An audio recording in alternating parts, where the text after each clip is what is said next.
अखिल विश्व में सर्वश्रेष्ठ पद गुरु पद है। लौकिक हो अथवा अलौकिक, भौतिक हो अथवा अभौतिक,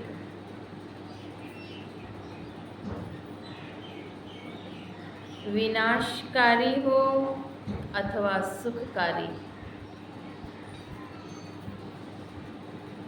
किसी भी ज्ञान को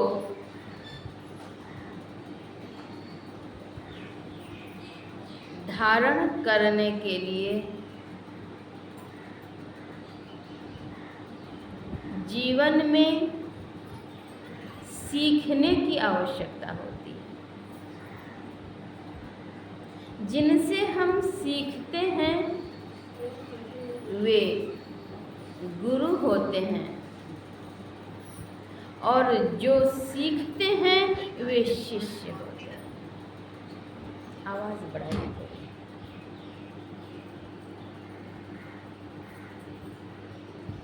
गुरु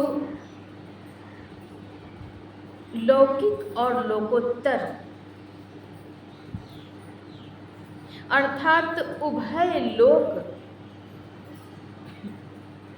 सुखकारी के लिए सद्ज्ञान बांटते हैं। गुरु वह ज्योति पुंज है जो शिष्य को सदैव सदराह पर चलाते हुए अभिलषित वस्तु की प्राप्ति कराते हैं।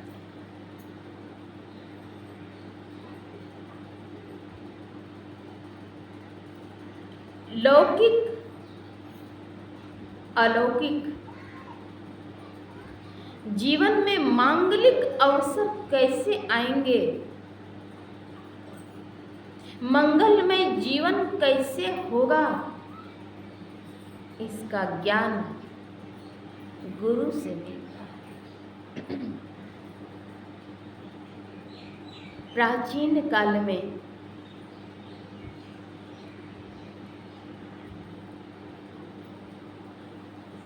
ऋषियों ने अपने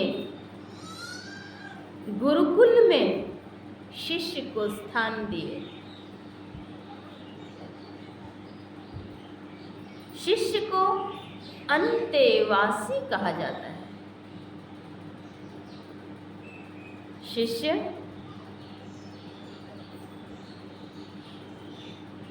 गुरु के शरणार्थी होते थे।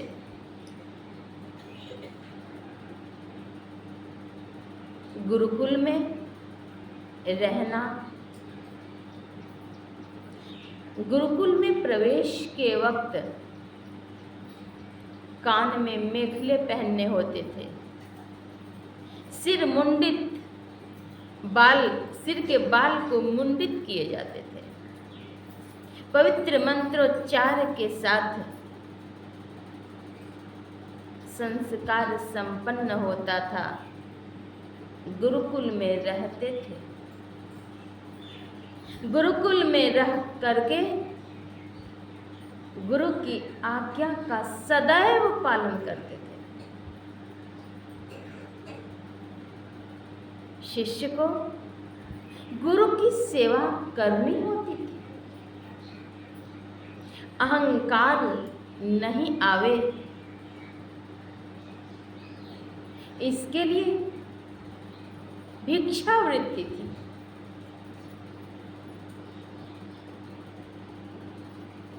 नगर में जाना, समाज में जाना और वहाँ भिक्षाटन करना।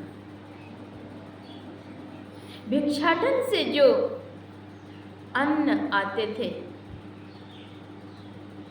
उस अन्न को पवित्र अन्न कहा जाता है। भिक्षान्न से जो भी प्राप्त होता गुरु आश्रम में लेकर के आते थे। जंगल जाकर के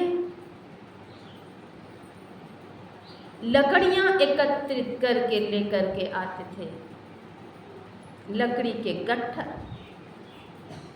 इसलिए कि वह जलावन के योग्य हो।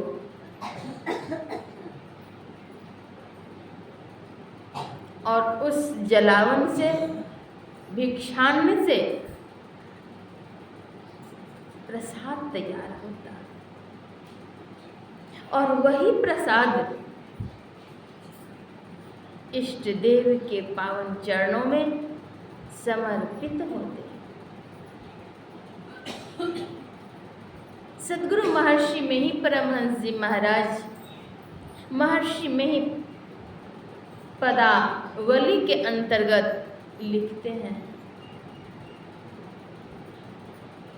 प्रेम प्रीति चित्त चाक लगाए, आसन प्रेम सुभग धरवाए, प्रेम डगर गुर आन बिठाए, प्रेम प्रेम जल पात्र मंगाए, जामे प्रेम थाल भर पूरे, रुच रुच साहब भोग लगाए, प्रेम पान दे आरती उतारे, गुरु को प्रेम पलंग पौढ़ाए, बाबा सतगुरु देवी साहब में ही जपत प्रेम मन लाए। पवित्र अन्न प्रसाद तैयार करके इष्ट देव को भोग लगाना चाहिए और फिर वह प्रसाद परिजन में बांटना चाहिए, जिससे कि मन सात्विक होता है।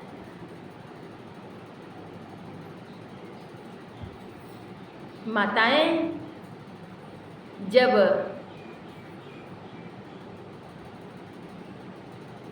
चूल्हे पर अधन चढ़ाती हैं,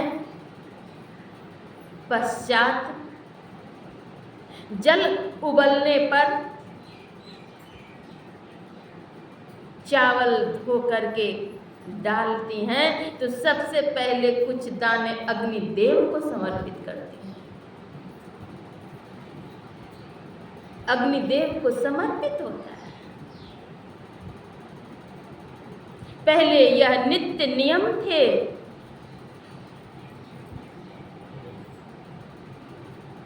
प्रसाद तैयार करके अग्निदेव को समर्पित करते थे। तो प्राचीन काल की गुरुकुल की परंपरा में नियम थे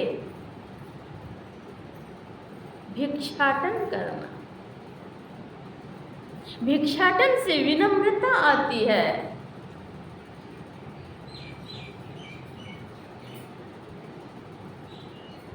भिक्षाटन करके जो अन्न आते थे गुरु को समर्पित होते थे और वहां समर्पित होकर के फिर जो प्रसाद तैयार होता था इष्ट देव को भोग लगते थे और फिर प्रसाद बांटे जाते थे, वही प्रसाद ग्रहण किया जाता था। गुरु शिक्षा देते थे। गुरु गृह गए पढ़न रघुराई, अल्प काल विद्या सब पाई। गुरु के चरणों में विद्या सीखते थे।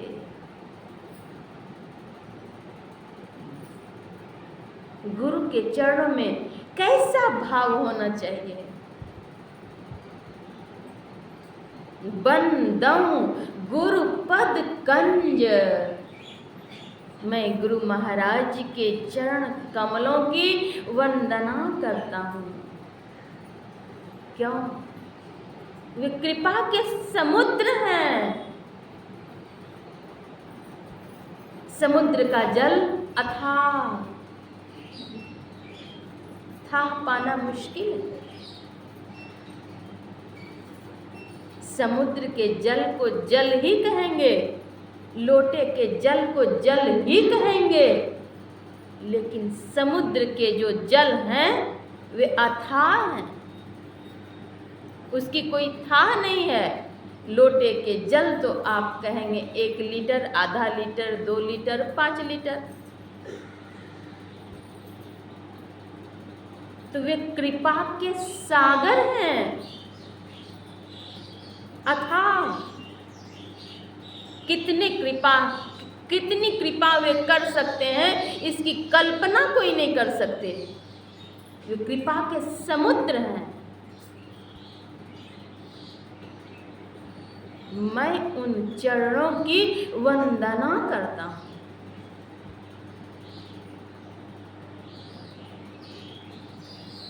जो कृपा के समुद्र हैं, उनके प्रति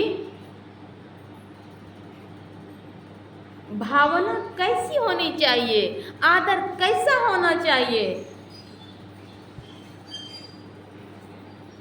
गुरु को मानुष जानते, ते नर कहिए अंधे, होए दुखी संसार में, आगे यम का फंद। अगर गुरु को मनुष्य जानते हैं, वे व्यक्ति लोचन विहीन हैं, नेत्रहीन हैं। उनको नेत्र नहीं है।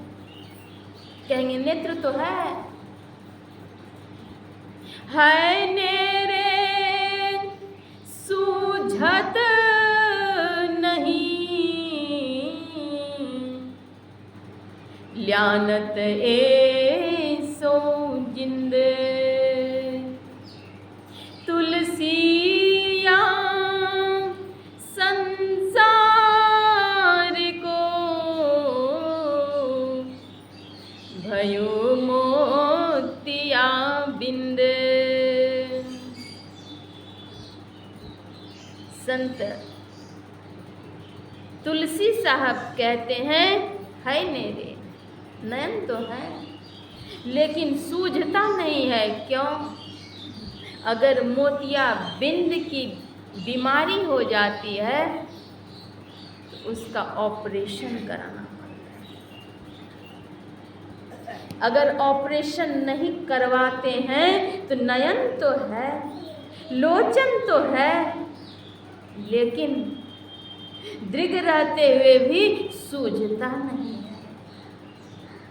है मेरे सूझत नहीं, ल्यानत सो जिंद। तुलसी या संसार को भयो मोतिया बिंद। जो संसारी व्यक्ति हैं, संसारासक्त हैं, उन्हें यह ज्ञान ही नहीं है गुरु के प्रति कैसा आदर होना चाहिए, कैसा प्रेम होना चाहिए। यहाँ तो संत शिरोमणि गोस्वामी जी महाराज कहते हैं कि वे नर के रूप में ईश्वर हैं। ऐसी भावना होनी चाहिए, ऐसा प्रेम होना चाहिए। है नेरे सूझत नहीं, बंदऊं गुरुपद कंज। मैं उन गुरु के चरण कमलों की वंदना करता हूँ जो कृपा के समुद्र हैं और नर के रूप में हरि हैं।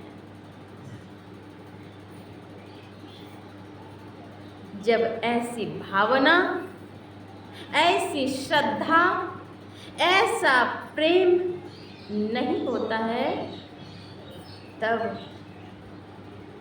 जो लाभ मिलना चाहिए वह लाभ नहीं मिल पाता है। ईश्वर की कृपा तो है, गुरु की कृपा तो है, लेकिन हमारी श्रद्धा नहीं है तो हम नहीं ले पाते। हृदय रूपी गहरे गड्ढे में जब तक श्रद्धा रूपी पात्र नहीं रखेंगे तब तक गुरु की कृपा रूपी वर्षा होते हुए भी उस गड्ढे में जा नहीं सकती। श्रद्धा, प्रेम, लगन, विश्वास के गहरे गड्ढे में ही गुरु की कृपा ठहरती है। गुरु कृपा की कीमत नहीं, उनकी कृपा की कीमत नहीं है।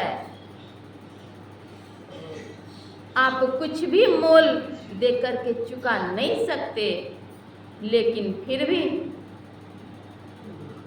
भगवान सूर्य के नाम पर भी अर्घ्य भी डालते हैं। श्रद्धा, ऐसे भी श्रद्धालु संत मत सत्संग में सत्संगी हैं। एक बार की बात है, यहाँ पर पावन छवि महर्षि दल बहादुर बाबा की है। पूज्यपाद के चरण रज से स्वगृह सुशोभित हो जाए, ऐसी सद्कामना लिए हुए एक श्रद्धालु भक्त उनके पावन चरणों में उपस्थित होते हैं, अर्जी करते हैं, बाबा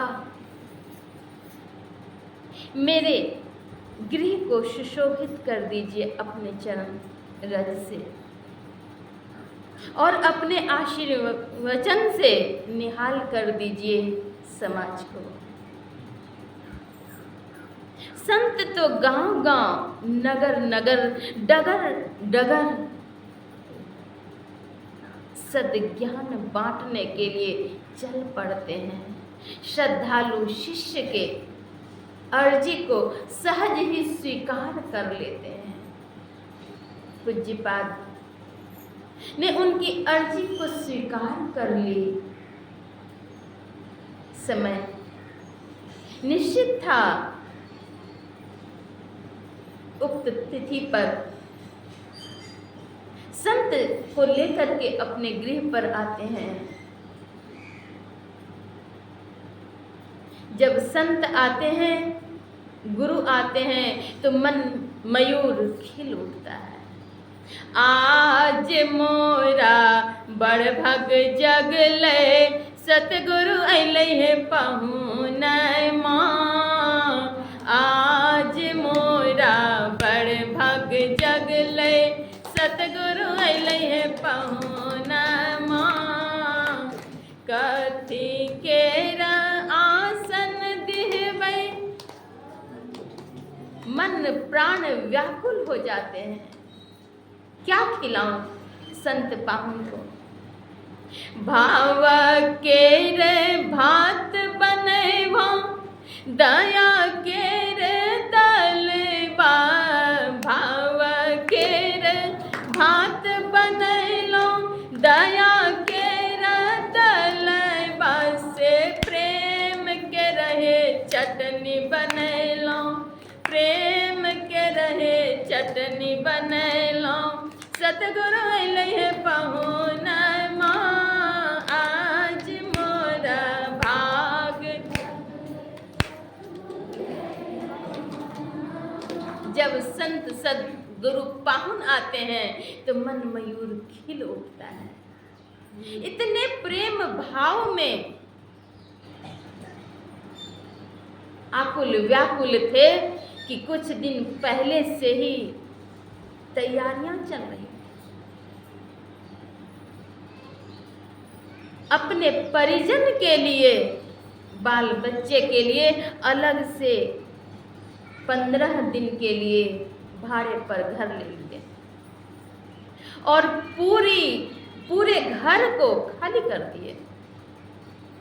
खाली करके पूरे घर की पुताई करवाई और जो घर में सामान थे छत पर रख दिए और एक त्रिपाल से ढक दिए।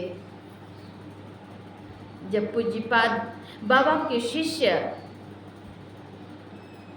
ने छत पर देखा बच्चों की कॉपी और कुछ सामग्री, वे पूछते हैं ये सब यहाँ क्यों रख दिए हैं? तो कहा, बाबा मैंने सोचा कि पूज्यपाद आएंगे तो अपने घर को अच्छे से साफ सुथरे करके व्यवस्थित कर दें, पूरी पुताई कराए ऊपर से लेकर के नीचे तक।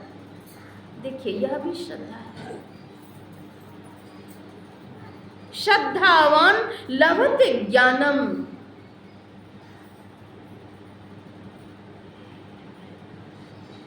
ये श्रद्धा है।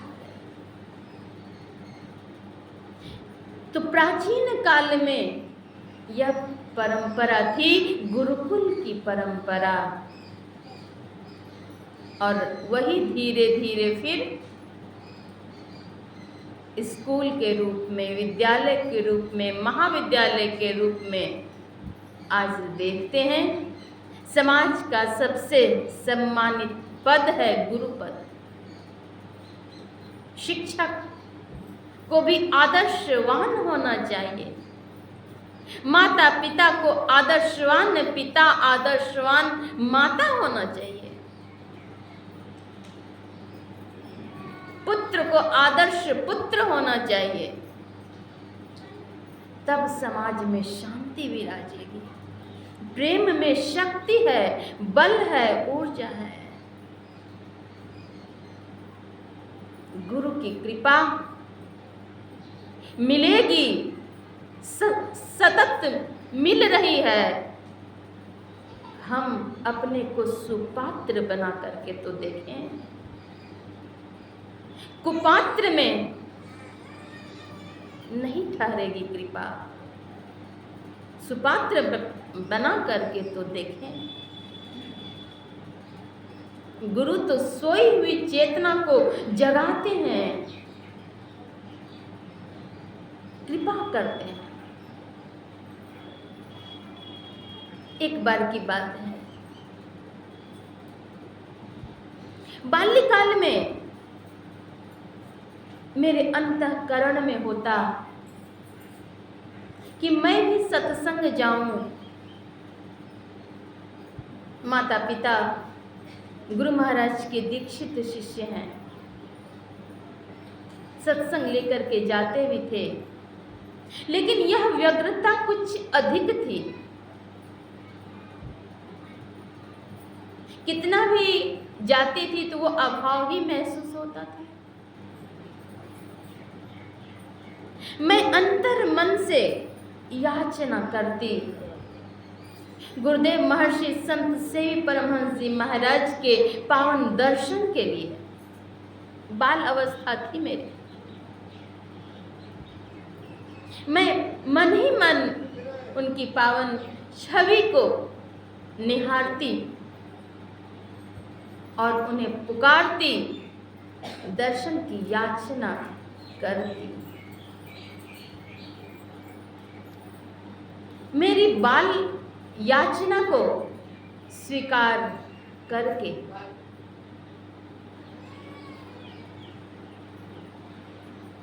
उस बाल अवस्था में महर्षि में ही आश्रम कुप्पा घाट भागलपुर से चलकर पहली ही बार मेरे पितृगृह को सुशोभित करने के लिए गुरुदेव आए। मेरी अवस्था छोटी थी, छोटा सा फ्रॉक पहनती थी।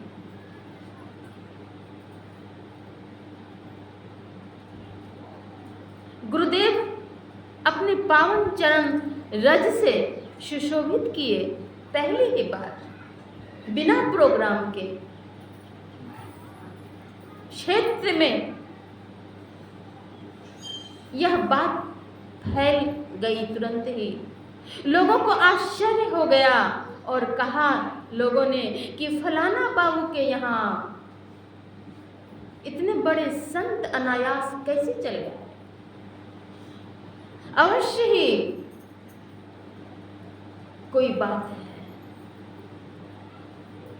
फलाना बाबू तो अनन्य भक्त गुरु महाराज के हैं ही, लेकिन बिना प्रोग्राम के कैसे आ गए।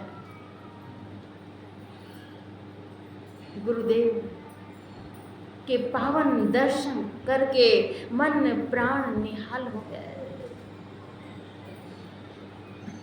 मेरे अंतर यात्रा के भावार्घ्य शब्दों की लड़ियां में फूट पड़ी। एक बार गुरुदेव मेरे गृह पर पधारे थे, एक बार गुरुदेव मेरे गृह पर पधारे थे। हर्षित मन पुलकित तन और पलक नयन निहारे थे। प्रकट हुआ प्रकाश प्रभु का, मनोविकार सब हारे थे। उसके पहले कुटिया को अच्छी तरह बुहारे थे। दर्शन करके वंदन करके चित्त प्रसन्न हमारे थे। गुरुदेव ने देखा कि ये बच्चे हमारे थे।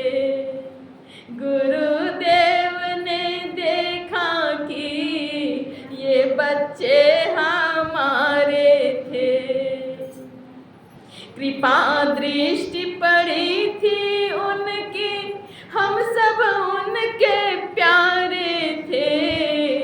गुरुदेव ने देखा कि ये बच्चे हमारे थे। गुरुदेव के पावन चरणों में प्रणाम अर्पित की। गुरुदेव आशीर्वाद देते हैं, एकटक कृपा की दृष्टि निहारते हैं और आशीर्वाद देते हैं अपने कोमल कर कमल से। और आशीर्वचन के ये शब्द थे उनके, पढ़ो लिखो बच्चा सब, आगे बढ़ो उन्नति करो, मेरा आशीर्वाद है, प्यार है, दुलार है। पढ़ो लिखो बच्चा सब, आगे बढ़ो। उनकी महती कृपा से विश्वविद्यालय की उच्चतम डिग्री की भी प्राप्ति हो गई और अध्यात्म जगत में एक तुच्छ सेवक की नाई मेरे इस जीवन को उन्होंने स्वीकार कर ली। कितनी करुणा है, कितनी कृपा है, मामूली बात नहीं। गुरु कृपा की कीमत नाही, मीटल 84 फेरे। आज से 2 वर्ष पूर्व की बात है। भादों की पूर्णिमा के दिन मुझे बुलाया गया था रोहतास जिले में डेहरी ऑन सोन के सत्संग आश्रम में सत्संग सेवार्थ। मैं वहाँ सत्संग करने के लिए गई हुई थी। मेरे प्रवचन से पूर्व वहाँ के एक श्रद्धालु भक्त पूर्व वक्ता बन करके उन्होंने कुछ चर्चा की, पुरानी बातें, गुरुदेव के चरणों में मैं कैसे जाती थी, उनके आशीर्वचन प्राप्त होते थे, उनकी कृपा मिलती थी, इन सारी बातों को वे दर्शा दिए कुछ काल में। मुझे भी कुछ बहुत संस्मरण याद हो आए और मैं भी अपने प्रवचन में महर्षि संत सेवी परमहंस जी महाराज के चरणों से जुड़ा हुआ कुछ जो संस्मरण थे वे मैंने भी कुछ अभिव्यक्त कर दिए। अभिव्यक्त करते करते मुझे परम भक्तिन मीराबाई की वे वाणी याद हो आई। उनकी वाणी, हो जी हरि कित गए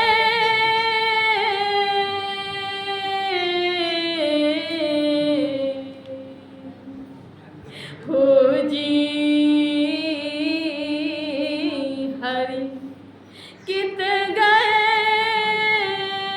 नेहा लगाए प्रभु चित हर लीनो रस भर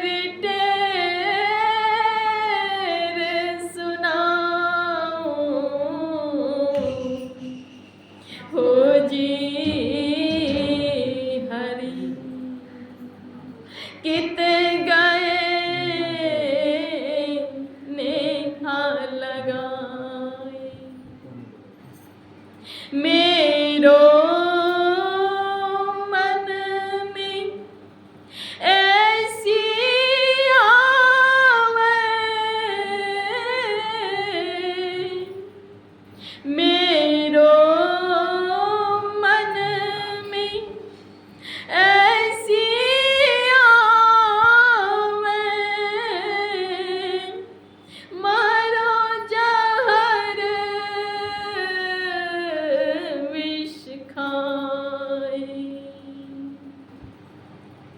हो जी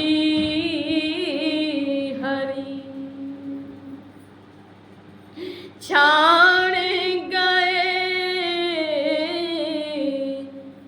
विश्वास घाते करी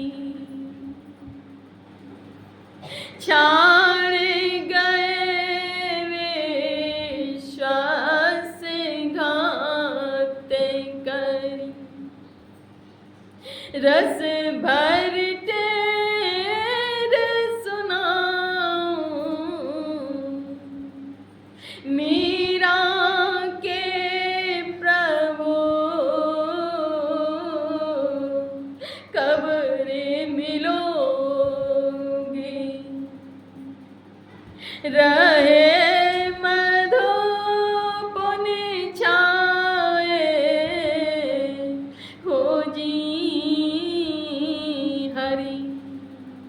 कित गए नेहा लगाए।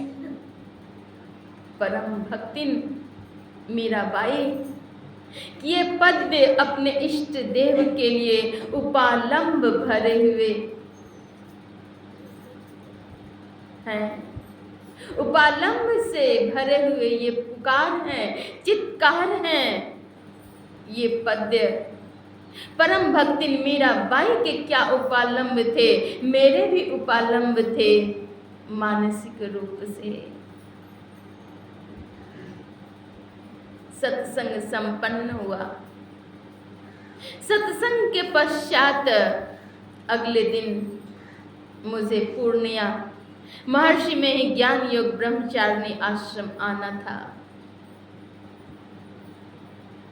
स्थानीय श्रद्धालु भक्तों ने ट्रेन पर बिठा दिए। ट्रेन डेहरी ऑन सोन से गया तक आई और वहां ट्रेन मुझे परिवर्तित करना था और मैं अपने गुरु की याद में उसी धुन में थी। हो जी हरि कित गए नेहा लगाए।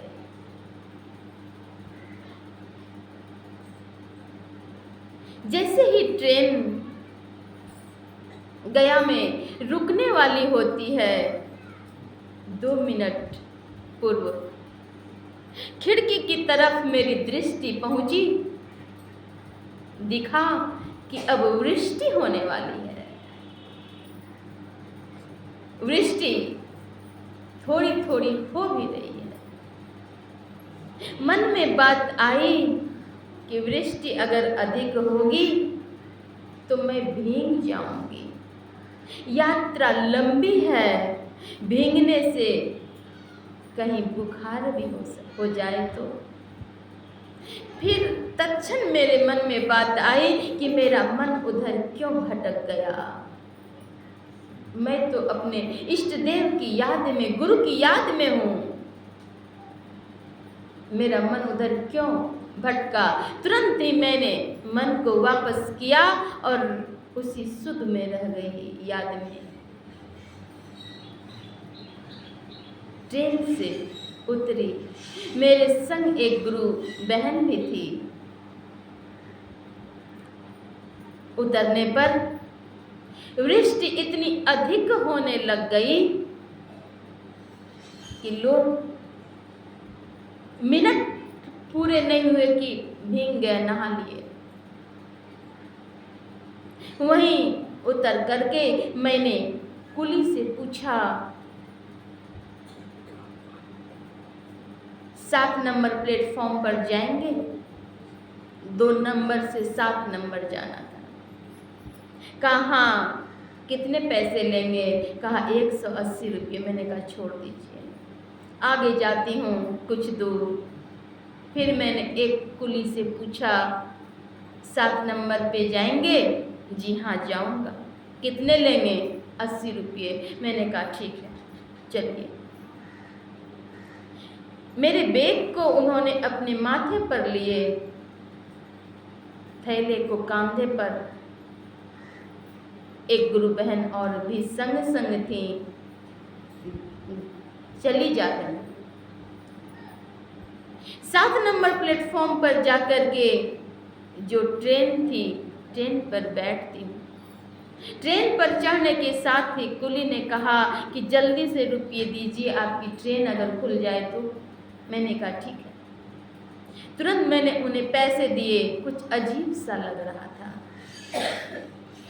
कुली के पूरे बदन भीग चुके हैं, लेकिन सिर सूखा हुआ है। जैसे ही बर्थ पर बैठी गुरु बहन नीलम ने कहा, दीदी आप कहाँ कहाँ प्रोग्राम दे देती हैं जब मन तब?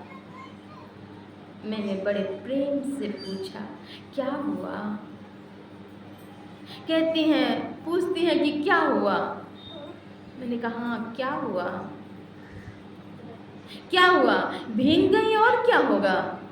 मैंने फिर से पूछा, कहाँ भीग गई आप? कहती है कहाँ भीग गई?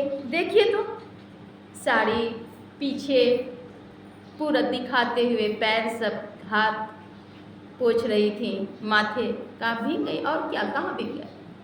आप इतने आराम से पूछ रही हैं क्या हुआ? आप नहीं भीगी हैं क्या? मैंने कहा मैं कहाँ भीगी? मेरे माथे से लेकर के पैर के तलवे तक, चप्पल के सोल नहीं कह रही, पैर, एक बूंद पानी के फुहारे तक न लगे।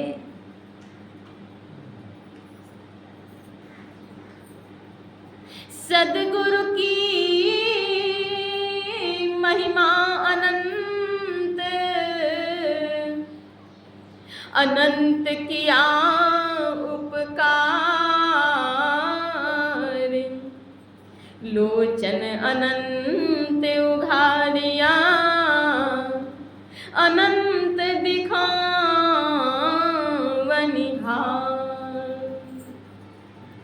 सदगुरु की महिमा अनंत है, वे अनंत उपकारी हैं। मैंने जो पुकार की हो जी हरि कित गए नेहा लगाए। गुरुदेव दिखला दिए कि मैं कहीं नहीं, अंग संग हर वक्त रहता। गुरुदेव अंग संग हर वक्त हैं। लोग नहा रहे थे, चंद सेकेंड में एक बूंद पानी के फुहारे न पड़े। गुरु की कृपा कितनी है, कहने से बाहर की बात है। आवश्यकता है आत्मसात करने की, याद करने की। गुरु के सुमिरन मात्र से दिव्य दृष्टि उत्पन्न हो जाती है। श्री गुरु पद नख मणिगण ज्योति सुमिरत दिव्य दृष्टि ही होती, दिव्य दृष्टि हो जाती है। गुरु के चरणों में बसा सारा तीर्थ महान, ऐसे गुरु के चरण में कोटि कोटि प्रणाम। नित्य सत्संग करना चाहिए, नित्य ध्यान करना चाहिए, और अन्य समय में भी संसार के क्रियाकलाप को करते हुए मन का संयोग गुरु के चरणों से जोड़ करके रखना चाहिए। करते कर्म करो विधि नाना, सुरत राखो जहाँ कृपा निधाना।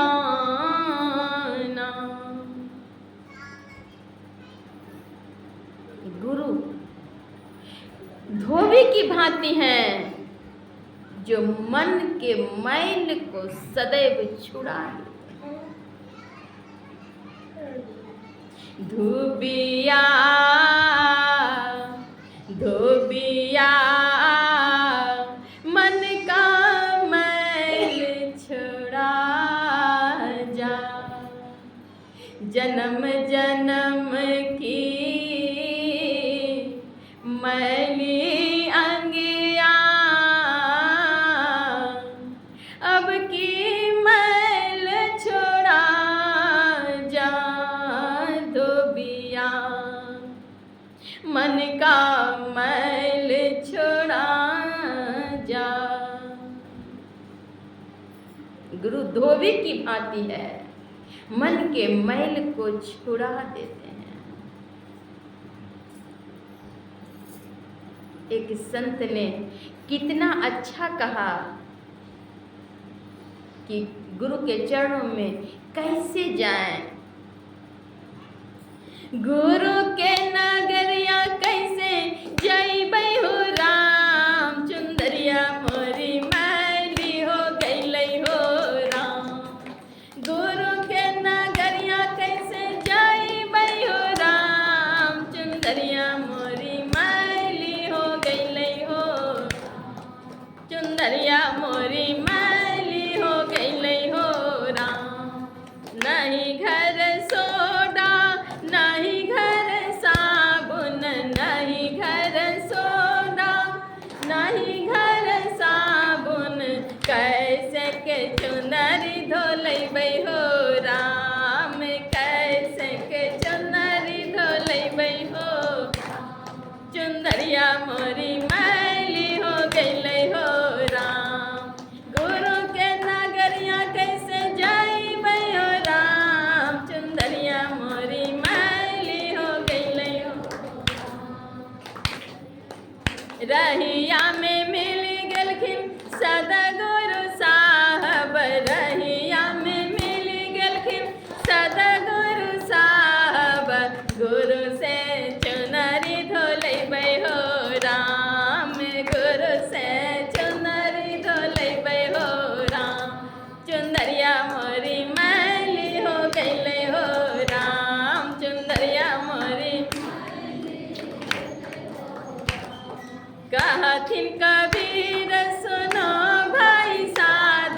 जब संत सद्गुरु मिल जाएंगे, उनके उपदेश को हृदयंगम करेंगे, तब मन के मैल दूरीभूत होंगे।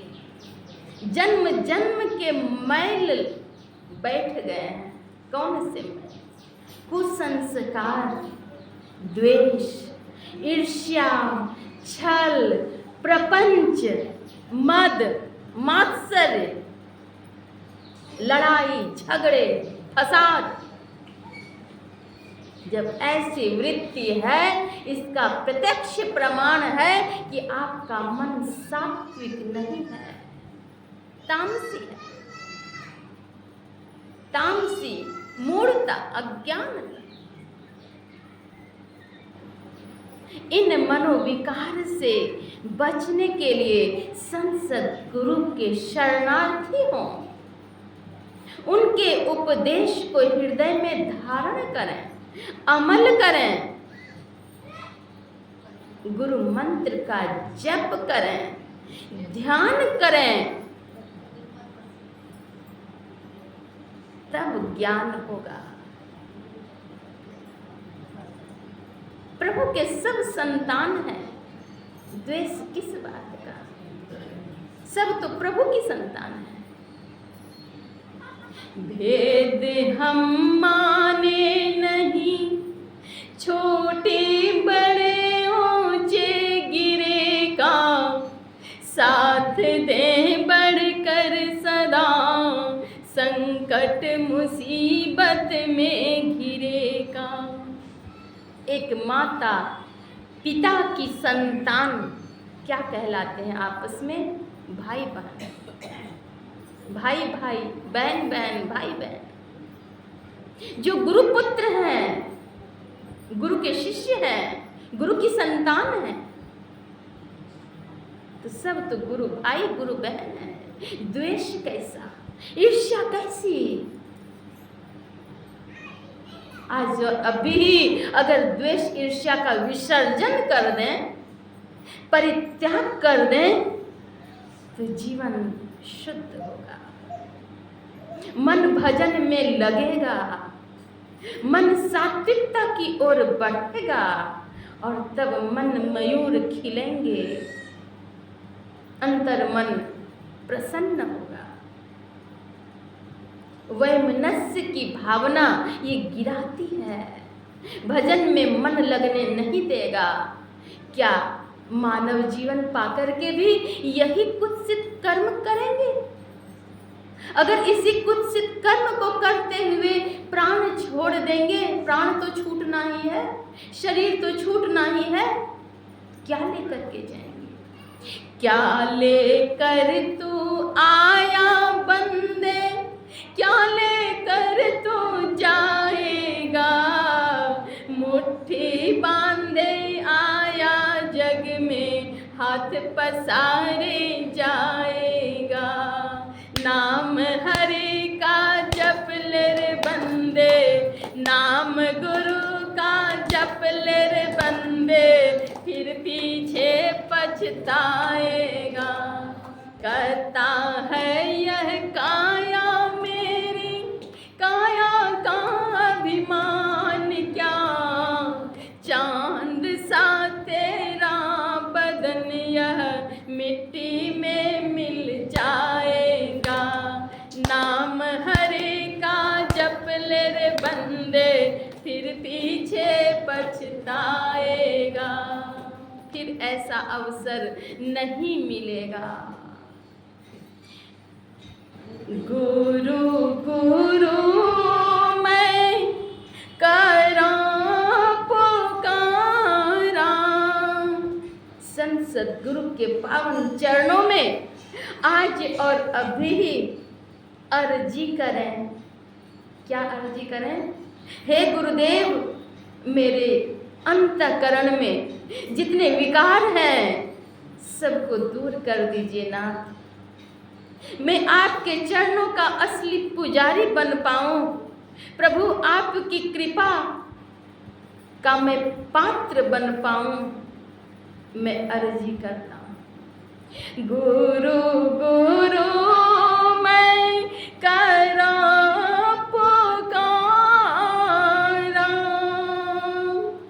सद्गुरु साहब सुनो हमारा, अघ अगुण दुख मेटनहारा,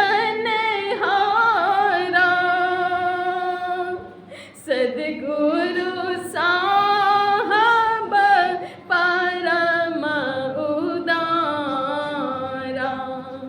मैं अति नीच निकाम अनाड़ी, तुम दयाल प्रभु अगम अपारी। मैं बुद्धिहीन शुद्ध कछु नहीं, आज और अभी ही अर्जी करें प्रभु से।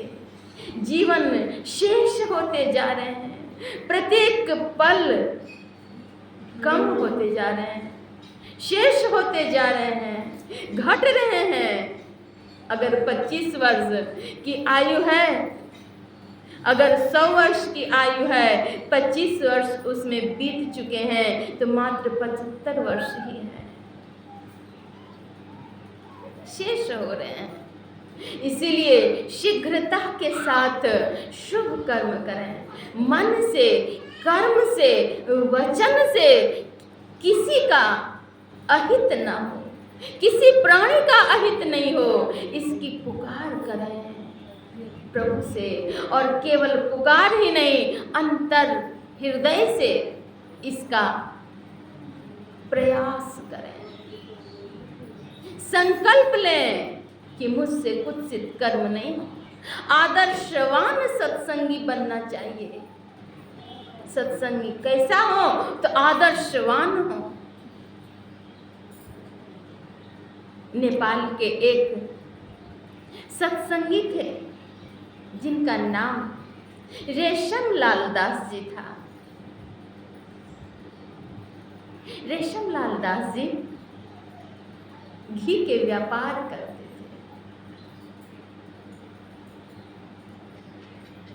कुछ समय घी का व्यापार सरकारी नियमों के मुताबिक बंद हो चुका था और उन्हें मालूम था नहीं, वे घी लेकर के ट्रेन से जा रहे थे। जांच हुई, पुलिस पूछती है इसमें क्या है? इसमें घी है। घी लेकर के क्या करने जा रहे हैं? मैं बेचने के लिए जा रहा हूँ। कहा मालूम नहीं है, आजकल घी का व्यापार बंद हो चुका है। कहा नहीं नहीं, मुझे तो मालूम नहीं है। तो मालूम नहीं है तो फिर आप पकड़े गए, चलिए। घी के साथ उन्हें लेकर के चले गए जेल में। कारागार की सजा हो गई उन्हें।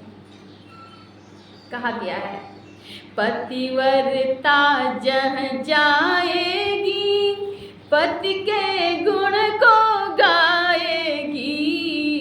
जो पतिव्रता नारी हैं वे कहीं भी जाएंगी तो अपने पति का गुणगान करेंगी, उनकी बुराई नहीं करेंगी। और जो गुरु भक्त होते हैं वे जहाँ कहीं जाते हैं तो वे अपने गुरु का गुणगान करते हैं, यश गान करते हैं, उनकी कृपा का बखान करते हैं। तो वे कारागार में ही स्तुति, विनती, भजन, आरती, वंदना सब वे कारागार के भीतर ही कर रहे हैं। उन्हें क्या सोच तो मालिक को।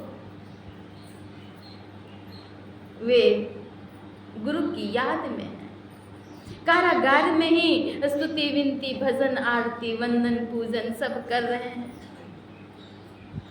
मालिक की याद में बेसुध हैं। उधर से एक अधिकारी आते हैं और कहते हैं, सुनिए, मैं आपको एक उपाय बतलाता हूँ, उस उपाय से आप कारागार से मुक्त हो जाएंगे। कहा, क्या? कहिए। आपसे जज साहब पूछेंगे आज कि उस टंकर में घी लेकर के तुम जा रहे थे, वह घी किस काम के लिए था? तो आप कहेंगे वह घी घर के खाने के लिए था।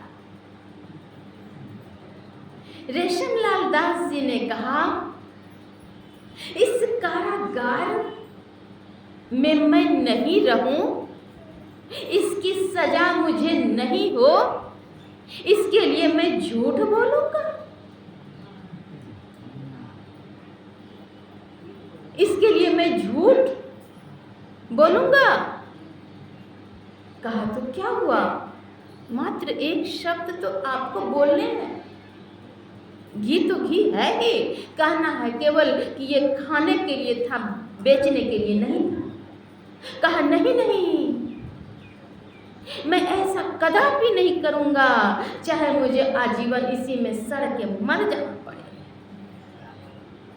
कहा कि सो क्या बात है? अचंभित रह गए। क्या आप कोई पूजा पाठ करते हैं? हाँ हाँ। तो कौन सी पूजा है आपकी? कहा, मेरे गुरुदेव हैं भारत में, बिहार में, भागलपुर में, महर्षि में आश्रम कुप्पा घाट में। कहें, क्या नाम है आपके गुरु का? मेरे गुरु महाराज हैं महर्षि में ही परमहंस जी महाराज। अब कहा कि जिनके शिष्य ऐसे हों, उनके गुरु कैसे होंगे? जज साहब से वे अधिकारी तो मिले हुए थे और वही बात वे सिखला रहे थे। जाकर के जज साहब से कहा कि जज साहब, ये जो घी लिए हुए जो रेशमलाल नाम के व्यक्ति हैं, इन्होंने कहा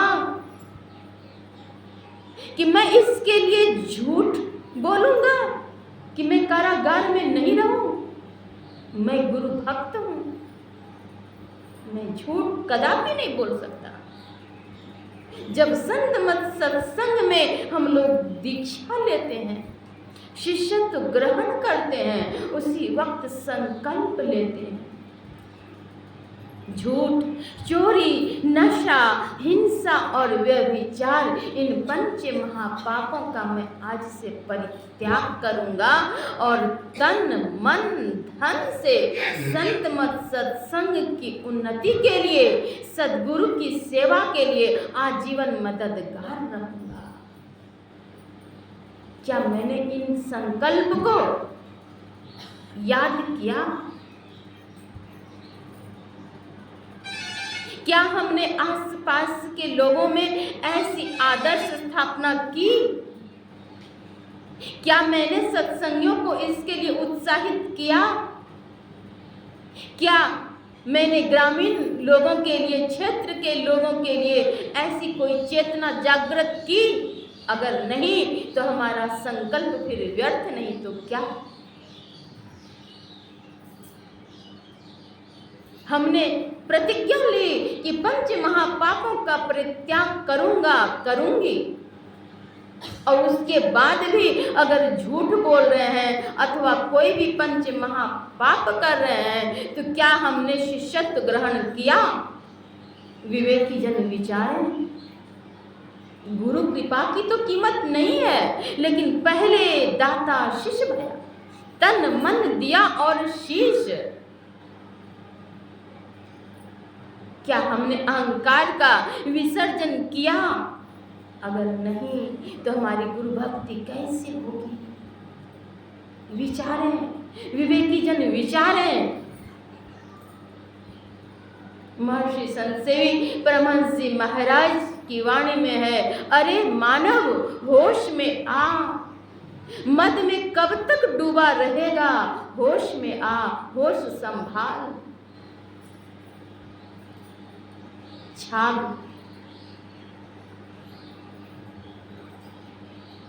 मानवेतर प्राणियों के तो चमड़े आदि से कुछ प्रयोग भी होते हैं, मानव शरीर का क्या होगा अगर इस तन को भजन में नहीं लगाया, परोपकार नहीं की, तो जीवन का क्या किया। रेशमलाल दास जी ने झूठ नहीं प्रयोग किया। जज साहब उनसे मिलने आए और फिर जज साहब ने भी सिखलाया कि आप झूठ बोलिए। उन्होंने कहा नहीं, मैं झूठ कदापि नहीं बोलूंगा। कहा बस एक शब्द का फेर है, कहा कुछ भी हो जाए मैं इसके लिए झूठ बोलूंगा नहीं बोलूंगा। कहा आपके गुरु महाराज कौन हैं? कहा कि भारत में, बिहार में महर्षि मही आश्रम कुप्पा घाट में महर्षि मही परमहंस जी महाराज हैं। वे सिद्ध संत हैं, तपस्वी हैं। कहा तो क्या तुम अपने गुरु से मुझे मिलाओगे, गुरु महाराज से? कहा अवश्य, मेरे गुरुदेव तो कृपालु, परम दयालु परम कृपालु, करुणा की आगार प्रभु। मेरे गुरुदेव तो परम कृपालु हैं, परम दयालु हैं, वे करुणा के आगार हैं, भंडार हैं गुरुदेव। कहा आज और अभी आपको सत्य वचन के लिए कारागार से मुक्त किया जाता है। उन्हें कारागार से मुक्त किया गया और कहा और मैं जाना चाहता हूँ आपके संग आपके गुरु के पास। जिनके शिष्य ऐसे हैं उनके गुरु कैसे होंगे। वे सभी आते हैं महर्षि मही आश्रम कुप्पा घाट और वे अधिकारी जन महर्षि मही परमहंस महाराज का शिष्यत्व ग्रहण करते हैं। यह आदर्शवान सत्संगी आपके विचार से, आपके व्यवहार से, आपके आदर्श से समाज में एक चेतना जगाए, समाज के लोग सात्विकता ग्रहण करने के लिए मजबूर हो जाए, तब आप आदर्शवान हैं। हम आप सबों को आदर्शवान होना चाहिए। फिर हम लोग अगले सत्र के सत्संग में श्रवण करेंगे। श्री सद्गुरु महाराज।